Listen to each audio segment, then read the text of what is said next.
We are continuing our class series on My Time Has Come. Jesus and the disciples are in an upper room in Jerusalem. They've just finished sharing the Passover meal together. As they get up from the table, Jesus and the disciples prepare to go back over to the Mount of Olives where they've been camping out during the festival. And there's this really bizarre little passage stuck in here at Luke 22, just as they're getting ready to leave. Jesus says, "Hey guys, you remember when I sent you out to minister on your own and I told you not to take anything at all with you?" And the disciples are like, "Yeah, we remember, because it happened twice." He told them that twice. And Jesus says, "Well, did you lack for anything while you were out?" And they said, "No, we really didn't." And Jesus says, "Well, this time, if you have money, bring it with you. If you have a bag of stuff, bring that. And if you don't have a sword, sell your outer cloak and get one." And that last bit is in the imperative.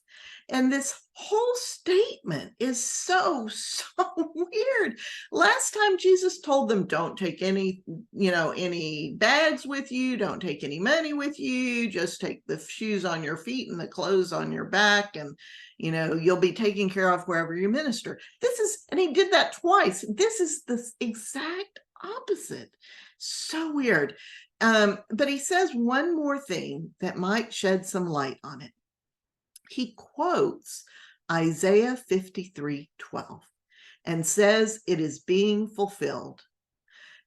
What he quotes is, "He was numbered with the transgressors."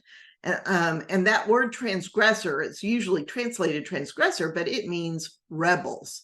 So Jesus, as we know, is definitely being singled out as a rebel. And I think that's, the context he's quoting this in.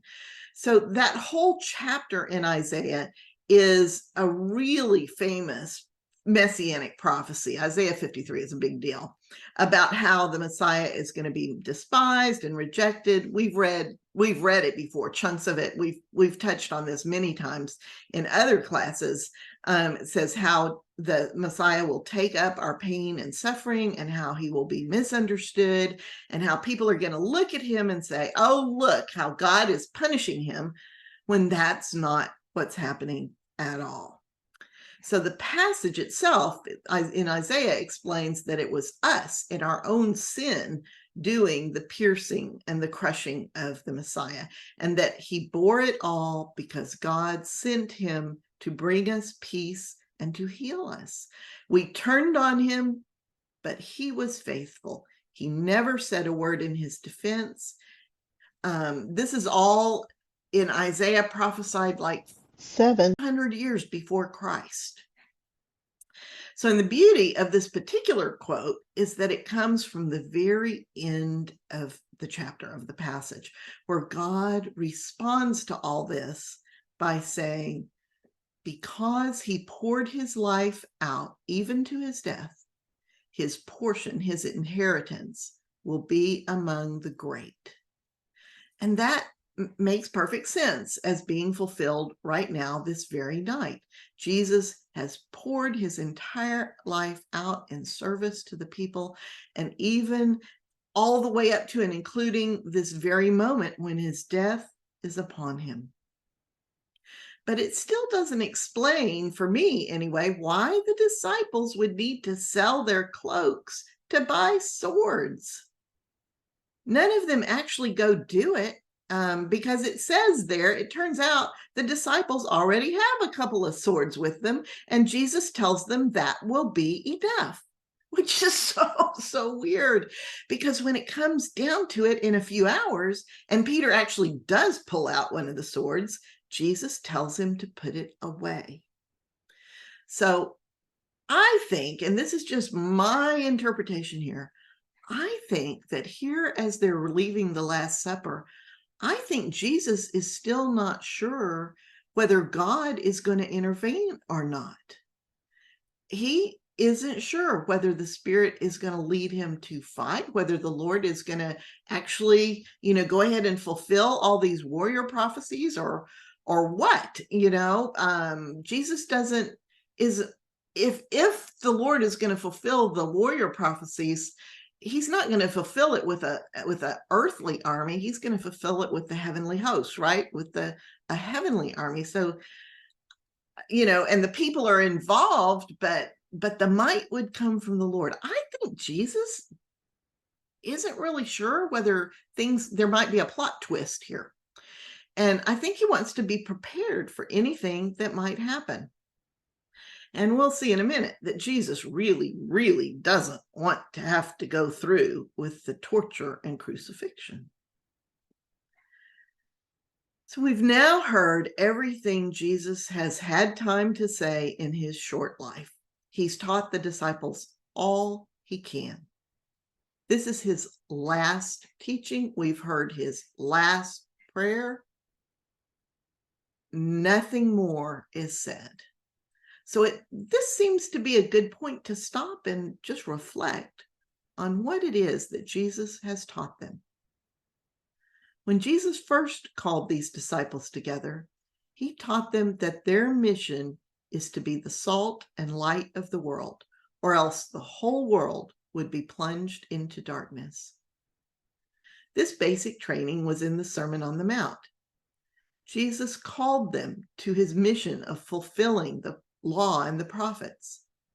And to do this, he said we need to deal with our junk, anger and lust and stuff like that.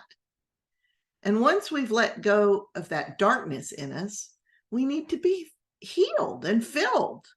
And then our cup overflows, and we give and we pray and we fast with great joy and look to God for approval and love, not to men.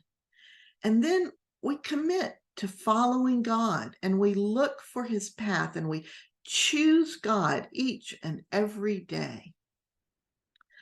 Jesus hammered home God's role in knowing what we need and providing whatever we ask for. We don't need to worry about resources or whether we succeed or fail. How we do what we do is all that matters. God's got the rest. And above all, Jesus said, do to others as God does. Forgive as God does. Don't focus on your neighbor's shortcomings, but instead do unto others as you would have them do unto you. This fulfills the law and the prophets, all of Scripture. This fulfills our mission.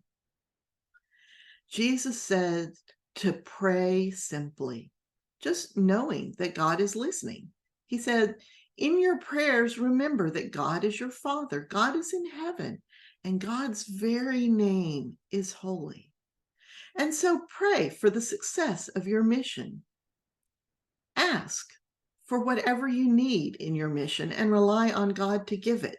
God provides the resources for his work. And remember to treat others as you would want to be treated, and ask God to forgive you the same way you forgive others. And lastly, humble yourself before God. In your prayers, remind yourself and God that you are human and that you need God to draw you close and keep you safe from evil. Jesus taught that God had anointed him and sent him and put his Spirit upon him to bring good news to the poor, to heal the brokenhearted, to proclaim liberty to those held captive, to give sight to the blind, to open the prison doors for those who are oppressed, and to announce the welcome and favorable year of the Lord. This is the good news. When Jesus tells his disciples to spread the good news, this is what he's talking about. That previous stuff was how to prepare ourselves to do this. Jesus showed his disciples how to do all these things, literally healing people, but also dealing with spiritual blindness and religious oppression. And he told them that if they only had the tiniest bit of faith, faith as small as a mustard seed, they would do all the things Jesus did and more. Because Jesus is going to the Father, and just like the Father, he will fling open the storehouses of heaven for them, giving them whatever they need to do the Father's work. He reminds them that the Father is like the man who had two sons, one who worked hard in the fields from early in the day until late at night, and one who took his money and ran away and wasted it all. The Father's love, Jesus said, is big enough to embrace both kinds of sons. The ones who work all day and are responsible, as well as the irresponsible ones who make all sorts of mistakes and then change their minds. Jesus said, be kind and compassionate to everyone, regardless of who they are or what your own position or religious status might be. Being holy before God means walking humbly, loving justice, and always having mercy. Even now at the Last Supper, Jesus tells his disciples to stop fighting over who's going to be greatest in the kingdom of heaven. He says, look, I will take the place of the lowliest person in the room. I will wash your feet. And this is how I want you to treat each other. Love each other like this. I myself am the other person. Let your love for the other be your signature, your mark of identity. In serving and healing others, you will be giving honor to me and to the Father. You will be in me as I am in the Father. There you will be also. So even though I am going away, you know how to get where I am, and I am sending you another helper and advocate, comforter and guide, the Parakleton, the Spirit of truth.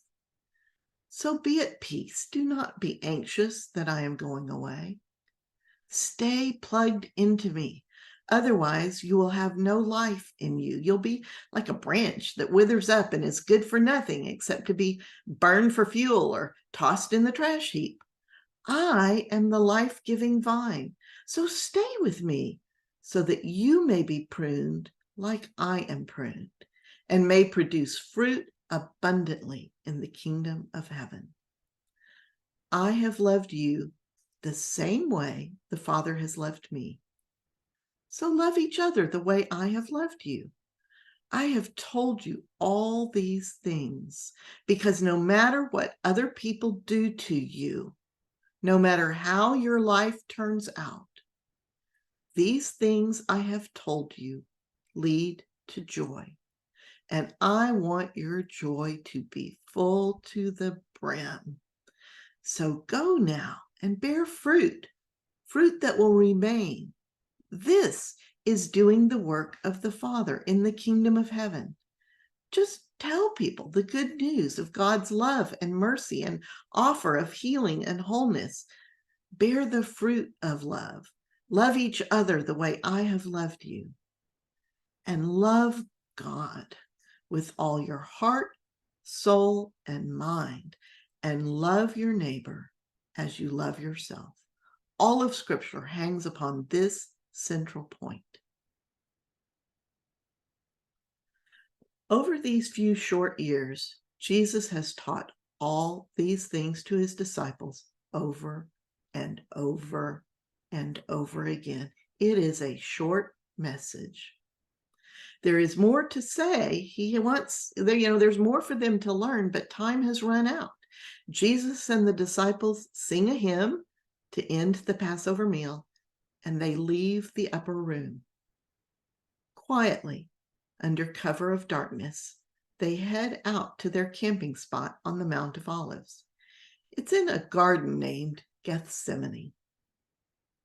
All four Gospels, of course, have different versions of this story, and the version I'm telling you is a mashup from all of them. So you'll want to go read the individual versions for yourself. First, I want to show you where this is happening, because it has a bearing on why things unfold the way they do. This is a topographical map of Jerusalem. If you notice, there are two main mountains. One is Mount Zion, and the other is Mount Moriah, where the temple is. It is often a shock to Christians that the temple is not on Mount Zion. The word Zion refers to wherever the temple is, wherever God's dwelling is, but Mount Zion is not where the temple is. The temple's on Mount Moriah. There's a creek running at the bottom of Mount Moriah called the Kidron, and on the other side of the creek is the Mount of Olives. You can just barely see the beginnings of the upward slope on the bottom edge of this map. Jesus and the disciples don't go up the Mount of Olives any further than this. They stay down here by the creek within easy reach of Jerusalem and the temple guards. I do not know why. I think it's probably unusual for them to stay this close. Maybe it's late. I don't understand why this night of all nights they stay so close. Maybe they're just sleepy after that big meal. I don't know. It doesn't say. But apparently they've planned in advance to stay here because Judas Iscariot knows this is where to find them. He knows this is as close to Jerusalem as Jesus and the disciples are going to be, and that this is the perfect chance to catch Jesus unprotected. Jesus tells the disciples to sit down while he goes a little farther away to pray. Jesus takes Peter, James, and John, the three who are closest to him. James and John are brothers, if you remember. And they walk with Jesus. And as Jesus walks, he becomes more and more distressed. He tells them, "My soul is engulfed with sorrow to the point of death. You stay here and keep watch." And then Jesus walks a little further alone, about a stone throw away. But the grief is just too heavy for him to bear. He falls to the ground and prays, asking, "Is it possible for this cup to pass me by? Dear Father, everything is possible for you. Please take this cup from me, but only if it is your will to do so, not mine." Meanwhile, Peter, James, and John have not only failed to keep watch, they've fallen asleep after that big meal. Jesus, going back to them, shakes them awake. "Simon, Peter, are you sleeping? Can't you even keep watch for 1 hour? Wake up, keep watch and pray so you are not tempted or tried. The spirit is willing, but the flesh is weak."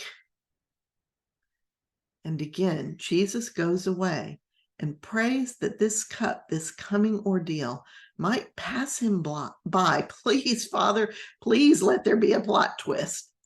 He's asking his Father if there is any way at all he can avoid torture and crucifixion at the hands of the religious leaders and the Romans. Again, he goes back to Peter, James, and John, only to find them asleep again. When he shakes them awake, they're speechless. They have no explanation to give him. A third time, Jesus goes to pray. And Luke says an angel appears to him to strengthen him as he struggles mightily with himself. Jesus is in agony with sweat pouring down his face, with large drops falling to the ground like drops of blood. And finally, exhausted, Jesus returns a third time to Peter, James, and John and rouses them, saying, Are you still dozing? Enough of this. Look, the Son of Man is handed over to sinners. Get up, let's go. Look, the one betraying me is almost here. And sure enough, the disciples look up, and here comes a contingent of soldiers with swords and clubs, with Judas Iscariot in the lead. Can you imagine the shock and dismay the disciples feel? They had no idea Judas had gone to betray Jesus' location to the religious leaders. These are armed soldiers from the chief priests and officers from the Pharisees, and they are coming for Jesus. Judas, in a prearranged signal, immediately goes and kisses Jesus in greeting to identify him. Jesus says, "Judas, you betray me with a kiss?" And then Jesus says to the soldiers, "Am I a bandit that you need to come after me with swords and clubs? I was right there in the temple every day teaching. Why didn't you take me then?" And of course, we all know it's because they were afraid the people would riot. They'd been searching for months now for a way to arrest Jesus in secret. The soldiers grab Jesus to arrest him, and all hell breaks loose. Peter has one of those two swords the disciples brought with them, and he attacks one of the high priest's men, cutting off his ear. Jesus cries, "Stop it, stop that. Put your sword away, Peter. Don't you know I could call upon 12 legions of angels to defend me? But how then would I drink the cup the Father has given me?" And with that, Jesus restores the man's ear. Realizing that Jesus intends to give himself up, the disciples run for their lives. Mark says that one of the young disciples was only wearing a linen garment. He didn't even have time to pick up his outer cloak. And when the soldiers grabbed him, he slipped out of his linen garment and ran away naked. This is only in Mark's gospel, and that's why we suspect that this young disciple is Mark himself. And so it is that the armed men sent by the high priests and the Pharisees arrest Jesus and take him into Jerusalem under cover of darkness. First, they take him to the house of Annas, the Sadducee, who had been high priest for years and is clearly the real power in the Sanhedrin. If you look at the high priests who followed him, like 5 out of 7 of them that come after him are his sons or his son-in-law. So this guy is like the patriarch. He's not high priest anymore, but he might as well be. So they take Jesus to him first. And he questions Jesus, tries to find out about his disciples, tries to get Jesus to say something self-incriminating about the things he teaches. But Jesus says, "Why are you asking this now? I've taught openly in the temple and the synagogues. Ask the people who were there. They'll tell you what I said." And immediately one of the guards slaps Jesus and says, "Is this how you answer the high priest?" And Jesus says, "If I said something wrong, then point it out. But if I spoke rightly, why did you hit me?" Annas then sends Jesus bound to his son-in-law, Caiaphas, another Sadducee, who is currently serving as the official high priest. And Caiaphas, of course, calls together all the religious leaders to figure out what to do now. We're somewhere in the middle of the night, probably in the wee hours of Thursday morning. Remember that for the Jews, Thursday began at sundown on what we Westerners would call Wednesday, and this particular Wednesday was Passover, and it will continue until sundown on Thursday. Can you imagine the stir as messengers from the high priest Caiaphas pound on the doors of the members of the Sanhedrin in the middle of the night to tell them to come quickly because Jesus has been arrested? These men are high-ranking Pharisees, elders, scribes, lawyers. These are the religious elite. When they finally assemble, Jesus is brought before them and put on trial. It's a religious trial held in the dark of night. The leaders are trying to find evidence sufficient to put Jesus to death. Problem is, no two people's testimony agrees, and Jesus remains silent throughout it all. The whole thing takes hours. Meanwhile, after fleeing the Garden of Gethsemane, Peter has kept watch outside to see what will happen to Jesus.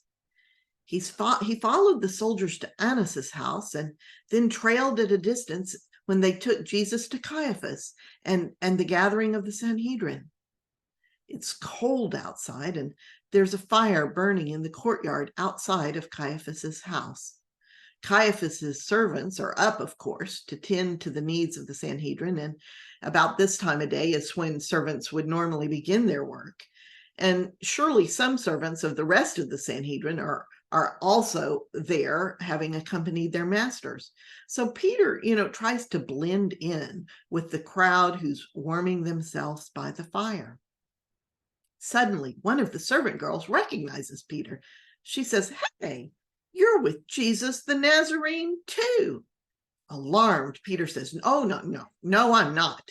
And he moves away outside the gate of the house where there are other people gathering. But another servant girl recognizes him and says, "Hey, he's one of that man's disciples." And Peter says, No, I'm not." And then someone else says, "You certainly must be with him. You speak with a Galilean accent." And Peter says, "Hey, man, I don't know what you're talking about." And immediately a rooster crows. The sun is rising, and Peter runs away and weeps bitterly, for he remembers that Jesus told him he would deny him 3 times before the cock crowed. Meanwhile, inside Caiaphas's house, the Sanhedrin is still trying to find credible witnesses who can accuse Jesus of something the Romans would find punishable by death.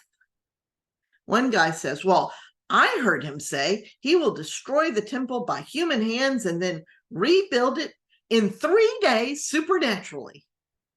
Yeah, that's not going to impress the Romans. And even the people who had also heard Jesus say he would rebuild the temple in 3 days can't agree on exactly what he said. And Jesus is silent through it all. He does not dispute anything any of these men say about him. Caiaphas, the high priest, loses patience. He says, "Why aren't you answering the charges against you?" Jesus says nothing. Caiaphas finally asks Jesus point blank, "Are you the Messiah, the Son of God?" In Luke's version, Jesus says, "If I tell you, you won't believe me." In Matthew's version, Jesus says, "Well, that's what you say." But in Mark's version, the earlier version, Jesus says, "I am. And you will all see the Son of Man sitting on the right hand of power and coming with the clouds of heaven." Notice that Jesus says, "I am," the name God gave himself. Of course, in Greek, it's nothing more than the normal phrase "I am." It's not the tetragrammaton in Hebrew, that it would be in Hebrew. But either way you want to take it, this answer is fraught with meaning. Jesus stands as Messiah and King before the religious leaders of the nation and tells them point blank that they have refused to see or hear God. Jesus has just signed his own death warrant.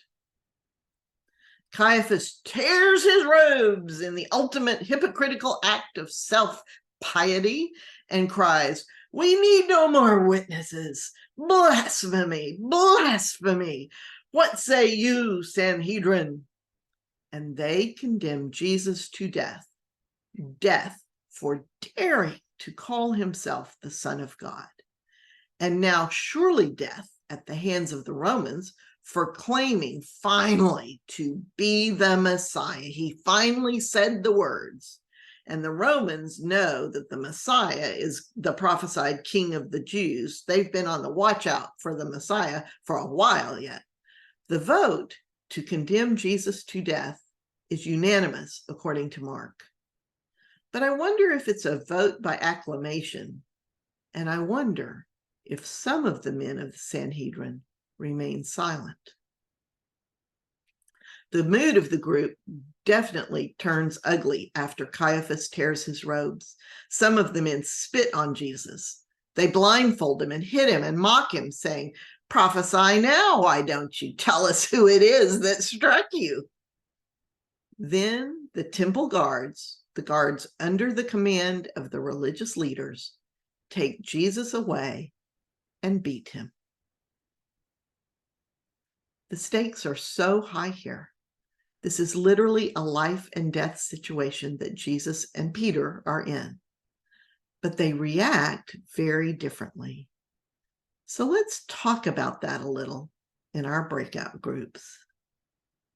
All right, I think everybody's back, except Shirley had to go because her daughter was coming. But everybody else is back. Not everyone. Wow. So talk to me. Okay, Mary, I'm calling on you.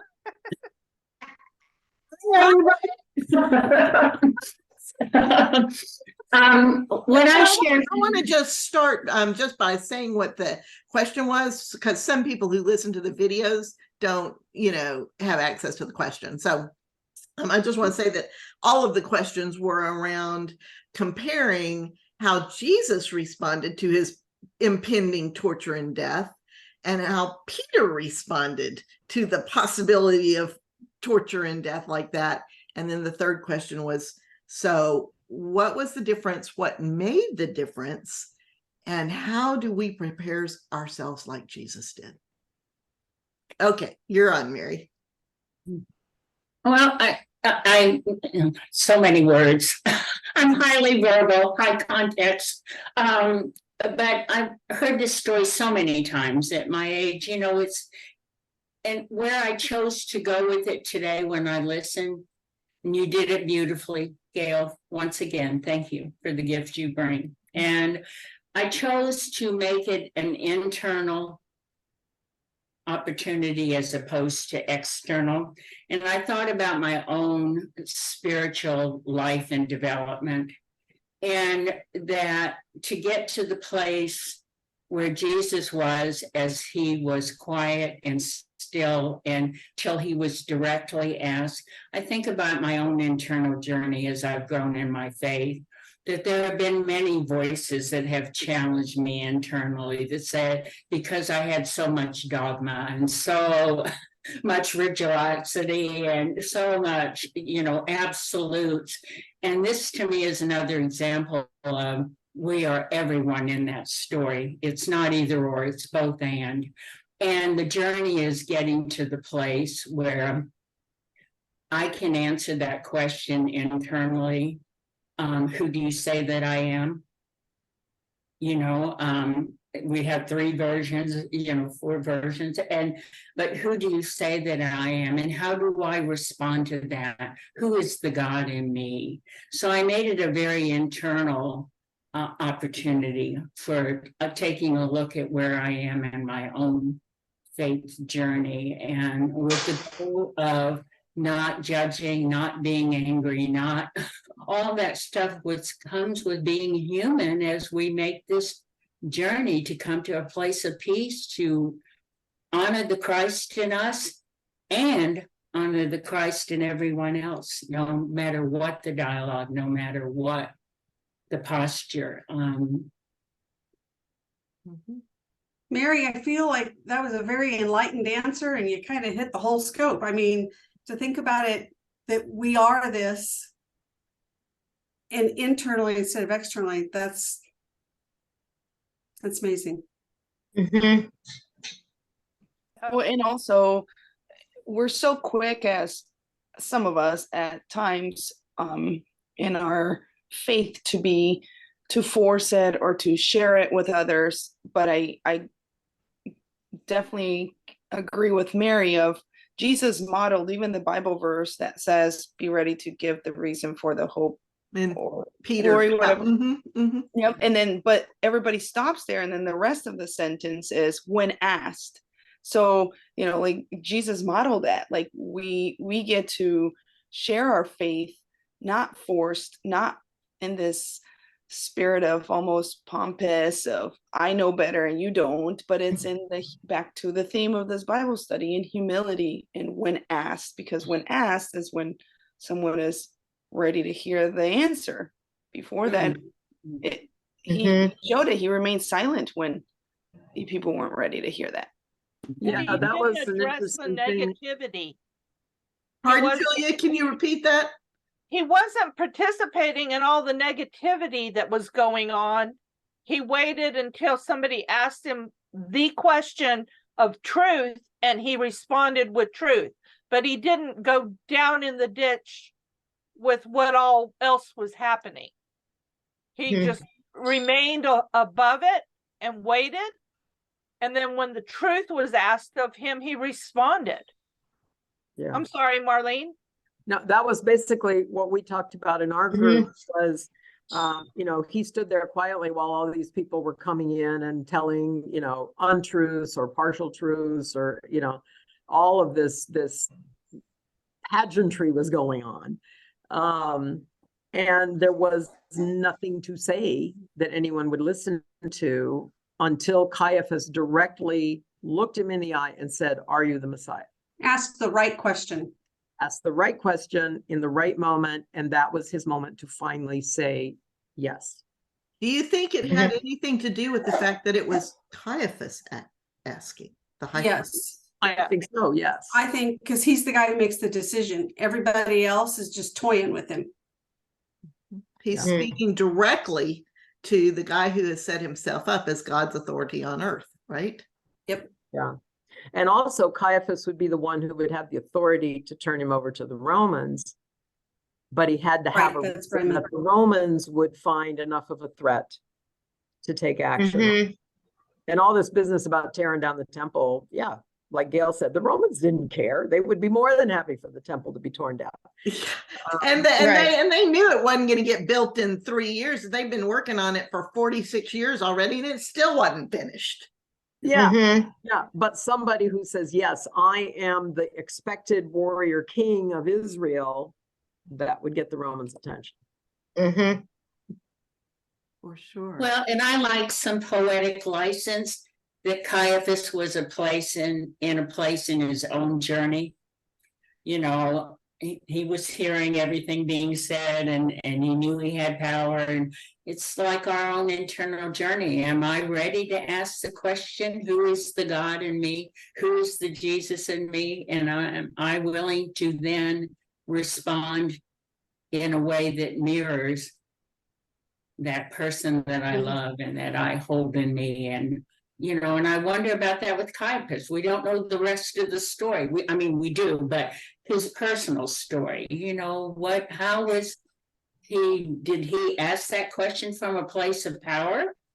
Or did he have his own journey and his own doubts and his own questions and is trying to figure out this Jesus? You know, we only get a little bit of it, don't we, huh? There's a wonderful quote that says, your lens is not the landscape. There's lots of other stuff going on, you know. Well, for what it's worth, I have my own feeling about that question. I think Caiaphas must have been coming from a place of power. Why else would he ask Jesus that question? And then as soon as Jesus answered yes, Caiaphas explodes, tears his robe, and basically sentences Jesus to death. What could he? I don't know what he would have expected.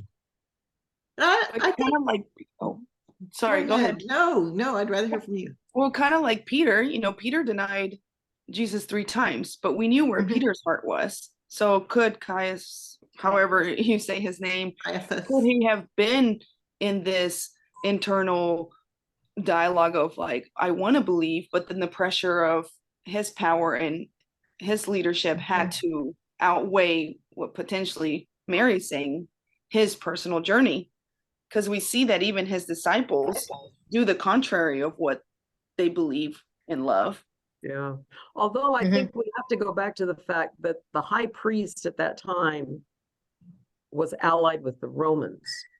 The high priest was not looking for a warrior king. That would be a threat to his position of power and privilege.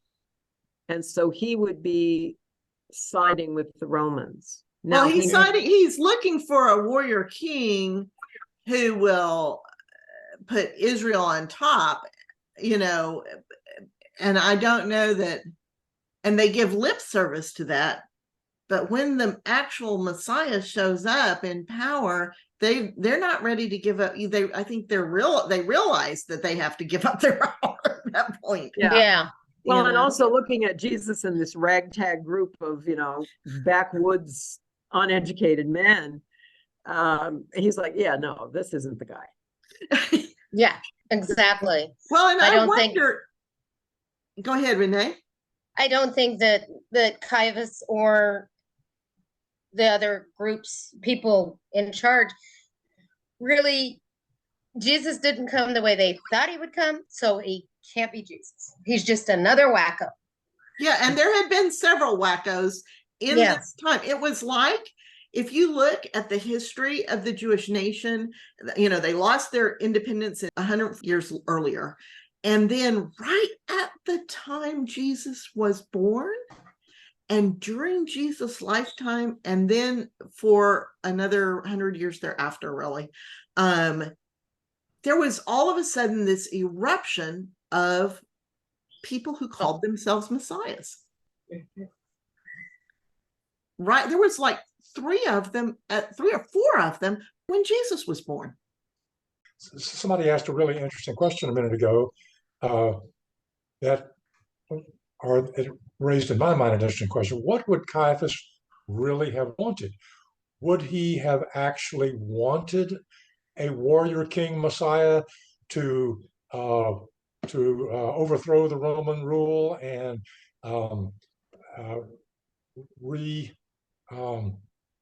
bring Israel back to liberty? Or would that sort of a warrior king Messiah have been a threat to the Romans and therefore a threat to Caiaphas's position? Kind of an interesting question. And I think there's tension in Caiaphas over that, as Mary pointed out, and it makes me wonder. I know what, it's pretty clear, as Woody points out, how Caiaphas thought in that moment. Caiaphas was like, no, here's, tear my robes, big blasphemy, all the whole thing. But as Mary points out, we don't know what happens afterwards in his heart. And I remember that old story.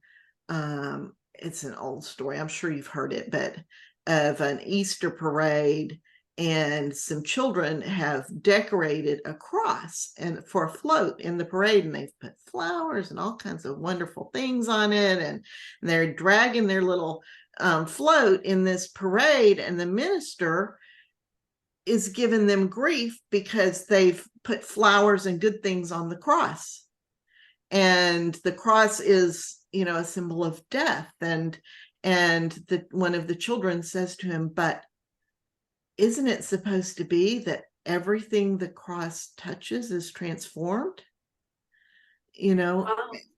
And I think that comes to mind in this situation. I think I'm expressing a little of what Mary is expressing there, that even though Caiaphas and Peter react horribly in this moment, did this moment then become pivotal in a later transformation in their lives?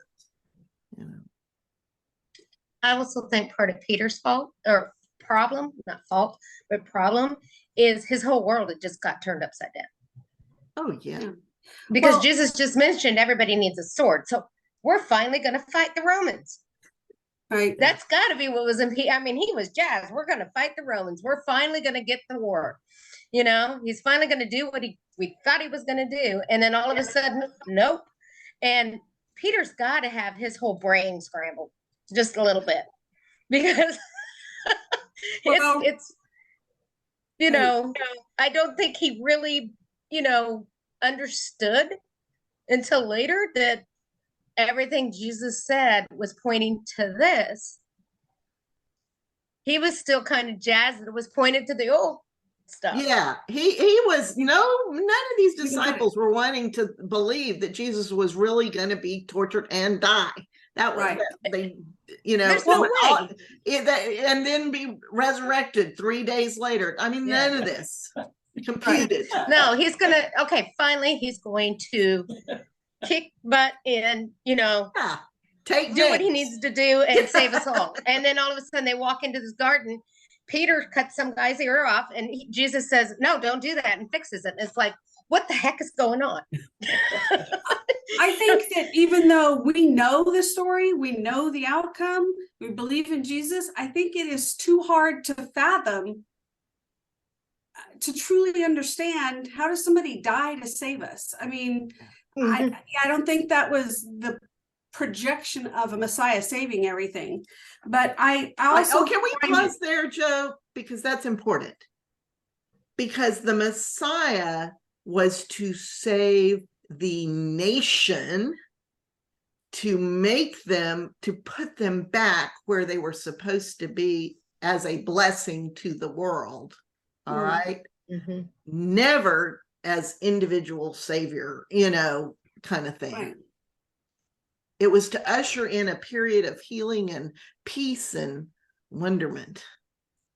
I think that if we look at Caiaphas, and who's the high priest, I mean, he's the head honcho, supposed to be the biggest believer, and he's achieved the highest. And then we have Peter, as Anne mentioned, who the cornerstone of church is supposed to be built on, right? Yep. But in that moment of truth, in that final moment of truth, even believers are still human and make the wrong choice. I mean, we talked about flight and fright, and I think that to prepare us for what does your moment really look like? Yeah, and to know that is in us, because we are human. How do we prepare ourselves? Because it seems like Peter was not prepared like Jesus was prepared. What was the difference in their preparation? Well, Jesus was fully that in human. Now our- we're taking Jesus as fully human right now. We talked about that in our group, and with question number 2, which was, why did Peter answer as he did? What is the difference in how Jesus is approaching his torture and death and how Peter is? And, we've had conversations all the way through about how it seems like Jesus was getting revelations ongoing as to how the story was going to end. He wasn't born knowing everything. It does not appear. And there was kind of a hint of that in the Last Supper with the whole sword thing. Yes. But there still was this huge struggle in the Garden of Gethsemane when he was really saying, I really don't want to do this. Like, do I really have to go through with this? Please, God, don't make me do this. But, if this is the way it has to go, okay, I'll submit. And Jesus had come to that point where, like others have said, it was like, okay, this is going to play out. I know how it's going to end now. I'm not going to waste my energy trying to argue, against lies. Save your energy, answer the question that's going to continue the process and is going to end the way this is supposed to end. Where even then, even though he had told the disciples all this, and he said, I've told you everything and I prepared you and this is what's going to happen, they still didn't get the immediacy of the moment. They fell asleep.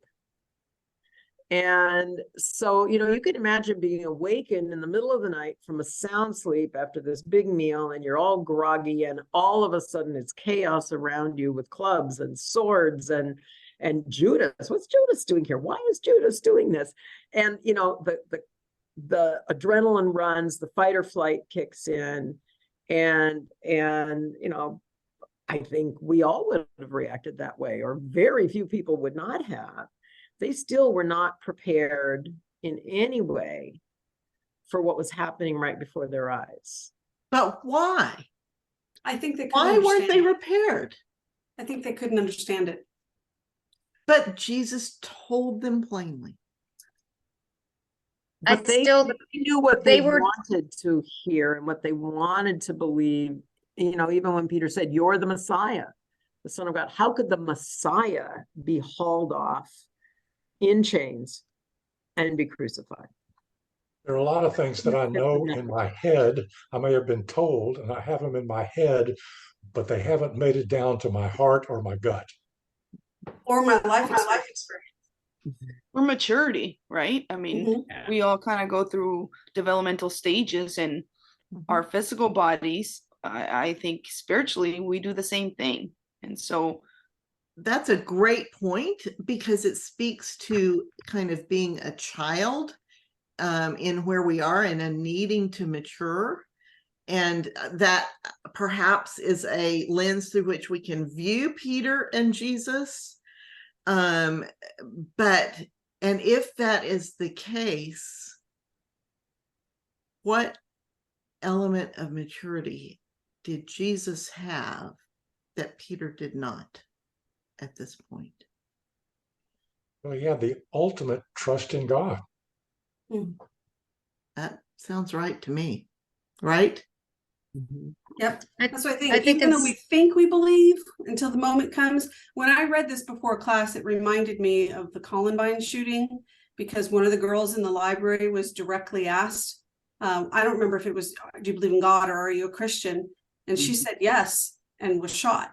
And I mean, I've thought about that. I mean, not only because I'm a teacher and I hate this stuff, but would I have sat there and gone, wait, I'm a mom, my kids need a mother, I can't.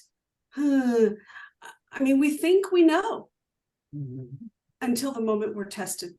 Mhm. Yeah. Well, And and Jesus also had a little bit of a benefit that he had a different relationship with God than most people, because he knew in himself, because I mean, I was always taught that Jesus was fully human and fully God at the time. So he knew in himself that he could trust God instinctively, maybe more so than an average human that's just learning about it, because they don't have that connection that Jesus had with God. yeah. So he was much more mature because he had that connection his whole life. But I where think Mhm. the others, they had a connection with Jesus, but if Jesus can die, then he's just a guy. Mhm.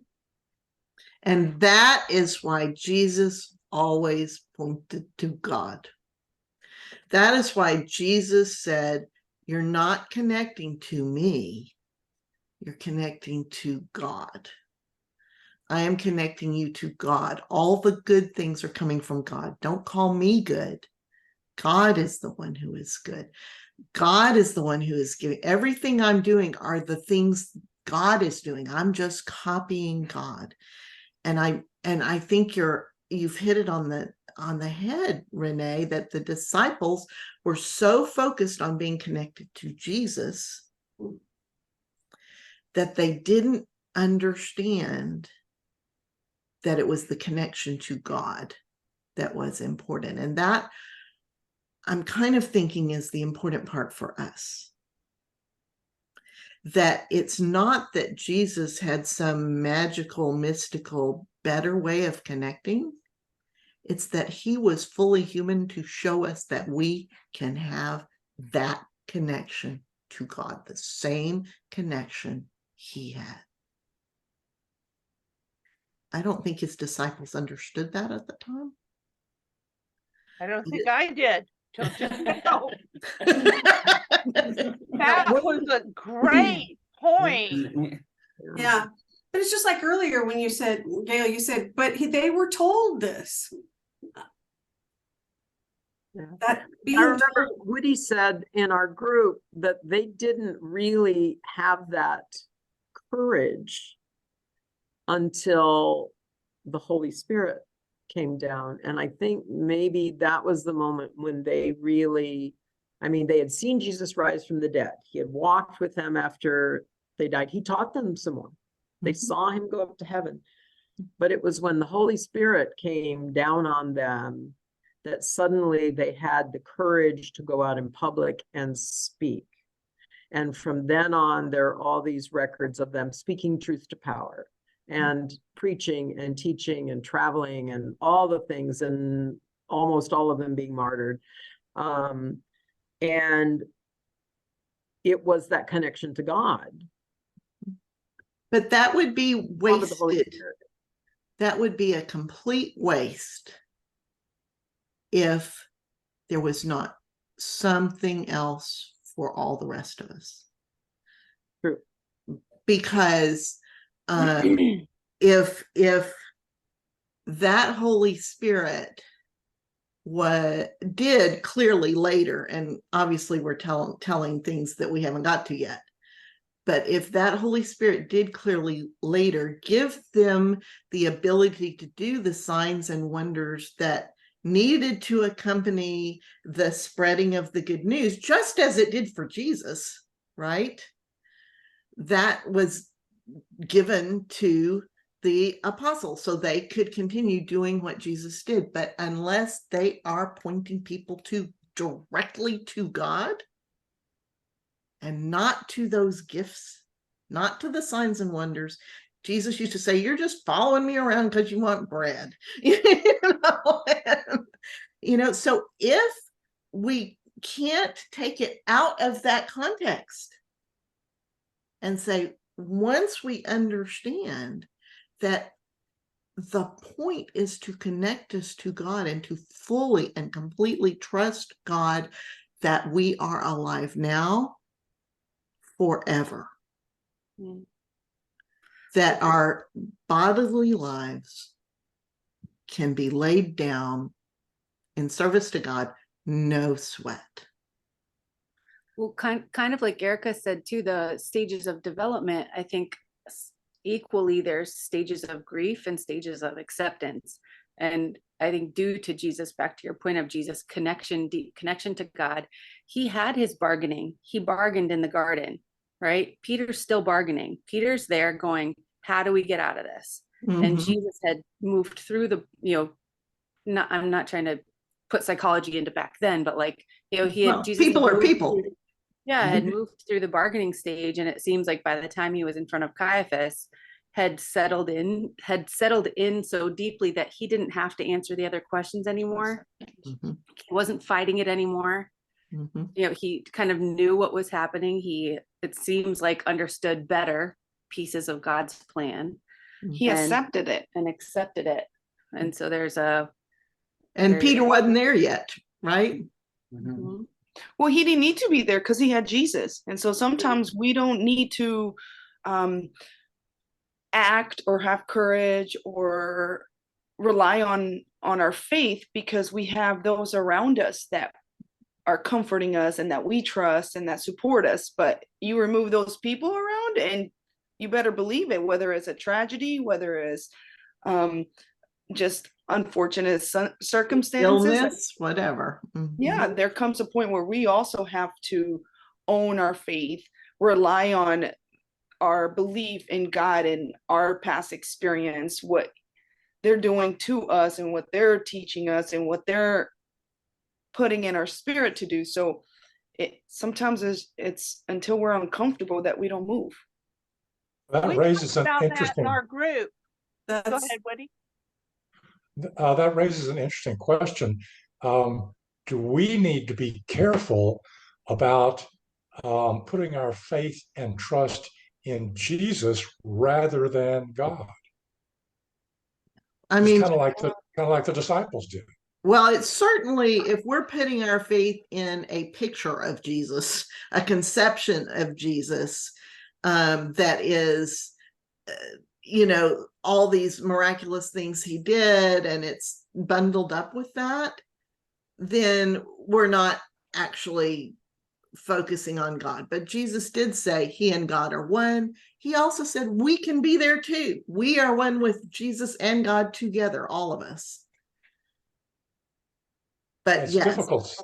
It's difficult sometimes to sort of make that separation, and to, what am I trying to say, to make our faith in Jesus focus actually on what Jesus was pointing to, which is God, not the physical person of Jesus.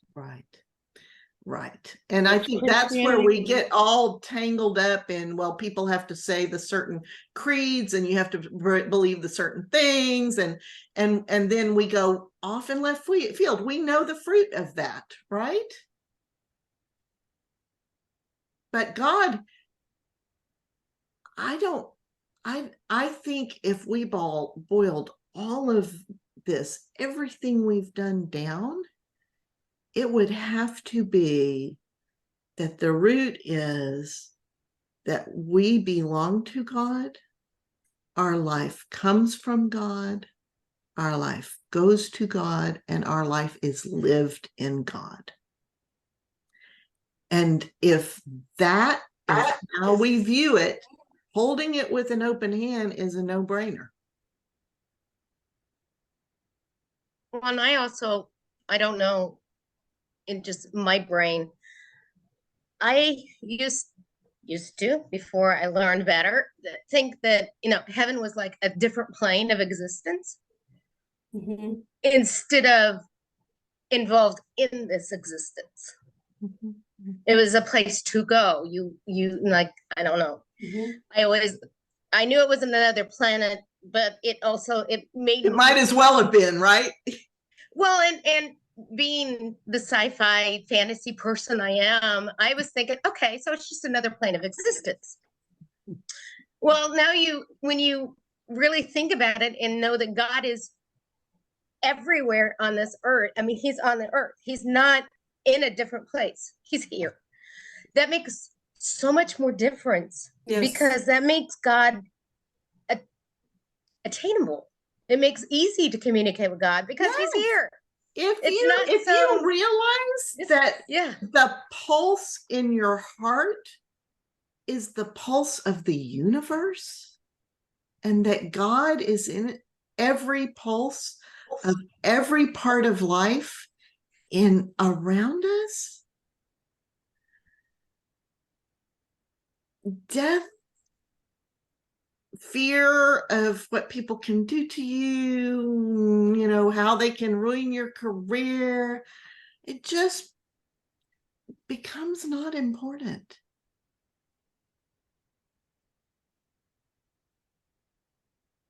And we can look at a thing like a leaf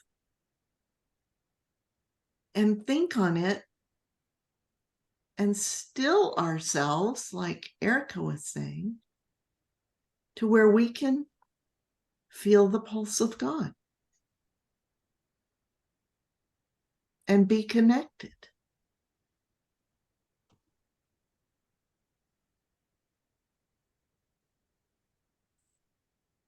Well, Gail, that imagery of a leaf and a tree, like God is the tree and we are the leaves.